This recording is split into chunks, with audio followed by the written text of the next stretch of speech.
ನೋಡಿ, ನಾನು ಬಹಳ ಸ್ಪಷ್ಟವಾಗಿ ಮಾನ್ಯ ಸಚಿವರಿಗೆ ಗೃಹಲಕ್ಷ್ಮಿ ಬಗ್ಗೆ ಕೇಳಿದೆ. ಫೆಬ್ರವರಿ ಮತ್ತು ಮಾರ್ಚ್ 2 ತಿಂಗಳ ಹಣ ನೀವು ಈ ರಾಜ್ಯದ 1,24,00,000 ತಾಯಂದಿರಿಗೆ ಹಾಕಿಲ್ಲ ಅಂತಕ್ಕಂಥ ನನ್ನ ಪ್ರಶ್ನೆ ನೇರವಾಗಿತ್ತು. ಅದನ್ನ ದುಂಡು ಸುದ್ದಿ ಅವರು ಹೇಳಿದ್ದು ಆಗಸ್ಟ್ 2025ರವರೆಗೆ ಎಲ್ಲ ಕಂತುಗಳನ್ನು ಹಾಕಿನಿ ಅನ್ನತಕ್ಕಂಥದನ್ನ ಸ್ಪಷ್ಟೀಕರಣವನ್ನು ಅವರ ಹೌಸ್ನಲ್ಲಿ ಕೊಟ್ಟಿದ್ದಾರೆ.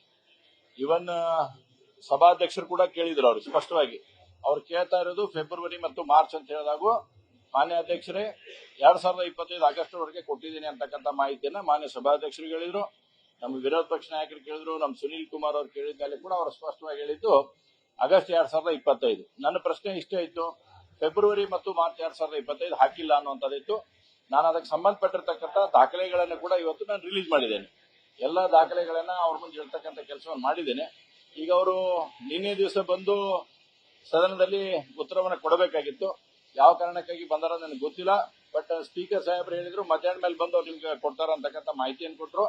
ಆದ್ರೆ ಮಧ್ಯಾಹ್ನದ ನಂತರ ನಾನು ರಾತ್ರಿ ಮಟ್ಟ ಕಾದೆ, ಆದ್ರೆ ಮಾನ್ಯ ಸಚಿವರು ಬಂದಿಲ್ಲ. ಇವತ್ತು ಕೂಡ ನೋಡ್ತೇವೆ ಎಷ್ಟೊತ್ತಿಗೆ ಬರ್ತಾರೆ, ಏನ್ ಬರ್ತಾರೆ ಅಂತ. ಇಲ್ಲ ಅಂದ್ರೆ ನಮ್ಮ ಮುಂದಿನ ನಿರ್ಧಾರವನ್ನ ಏನನ್ನೋ ಪ್ರಕಟವನ್ನು ನಾವು ಮಾಡ್ತೀವಿ. ನೋಡಿ, ಅದು ಬಿಜೆಪಿ ಟ್ವೀಟ್ ಮಾಡಿದಾರ. ನಿನ್ನೆ ದಿವಸ ಆಕ್ಚುಲಿ ಅವ್ರು ಬಂದು ಮಾನ್ಯ ಮುಖ್ಯಮಂತ್ರಿಗಳಾಗಿರ್ತಕ್ಕಂಥ ಸಿದ್ದರಾಮಯ್ಯನವರು ಮತ್ತು ಸ್ಪೀಕರ್ ಸಾಹೇಬರು ಇಬ್ರು ಕೂಡ ಹೇಳಿದ್ರು, ಆಯ್ತಪ್ಪ ಸೋಮವಾರ ದಿವಸ ನಿಮ್ಗೆ ಸಚಿವರ ಕಡೆಯಿಂದ ಕ್ಲಾರಿಫಿಕೇಶನ್ ಕೊಡಿಸ್ತೇವೆ ಅಂತಕ್ಕಂಥ ಹೇಳಿದ್ರು.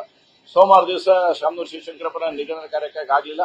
ನಿನ್ನೆ ಮಂಗಳವಾರ ಇತ್ತು, ನಾವು ಮಂಗಳವಾರ ಕೂಡ ವೇಟ್ ಮಾಡಿದೆ. ಬೆಳಗ್ಗೆ ಅಂತ ಹಿಡ್ಕೊಂಡು ರಾತ್ರಿ ಮಟ್ಟ ಊಟ ಮಾಡಾರ್ದೆ ಕೂತಿದ್ದೆ. ನಿನ್ನೆ ಮಧ್ಯಾಹ್ನ ಸದ್ಯ ಊಟ ಮಾಡಿಲ್ಲ. ಸರ್ಕಾರ ಸಚಿವರ ಹೇಳಿಕೆಗಳನ್ನ ಕೇಳಬೇಕಾದ್ರೆ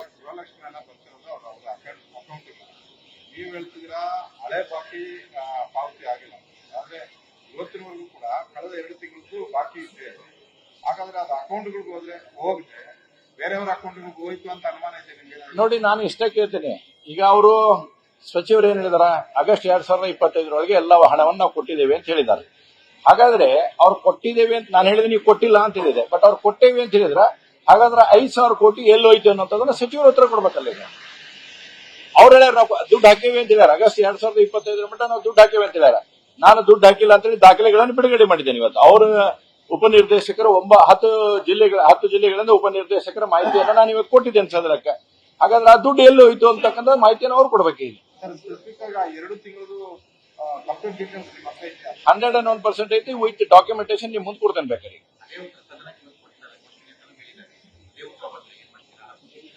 ನೋಡಿ, ಡೆಫಿನೆಟ್ಲಿ ಅವ್ರು ಆ ಉತ್ತರ ಕೊಡಕ್ ಸಾಧ್ಯನೇ ಇಲ್ಲ. ನಾನು ಚುಕ್ಕೆ ಗುರುತಿನ ಪ್ರಶ್ನೆ 47ರಲ್ಲಿ 9ನೇ ತಾರೀಕು ಸ್ಪಷ್ಟವಾಗಿ ಕೇಳಿದ್ದೀನಿ. ಫೆಬ್ರವರಿ ಮತ್ತು ಮಾರ್ಚ್ 2 ತಿಂಗಳ ಹಣ ಹಾಕಿರಾ ಅಂತಂದು ಕೇಳಿದ್ದೀನಿ. ಹಾಕಿಲ್ಲ ಅಂತ ನಾನು ಹೇಳಿದ್ದವ್ರಿಗೆ. ಆದ್ರೆ ಅವ್ರು ಹೇಳ್ತಾರೆ ಹಾಕೇನೆ ಅಂತ. ಹಾಕೇನೆ ಅಂತಂದ್ರೆ ಆ ದುಡ್ಡು ಎಲ್ಲೋಯ್ತು ಅನ್ನೋ ಸ್ಪಷ್ಟೀಕರಣ ಕೊಡ್ಲಿ. ಅದು ಸುಳ್ಳು, 100% ಸುಳ್ಳು. ಅದರಲ್ಲಿ ಏನು ಪ್ರಶ್ನೆನೇ ಇಲ್ಲ. ಇವಾಗ 101% ಸುಳ್ಳು ಐತೆ. ಫೆಬ್ರವರಿ ಮತ್ತು ಮಾರ್ಚ್ ದುಡ್ಡನ್ನು ತಾಯಂದ್ರಿಗೆ ಹಾಕಿಲ್ಲ.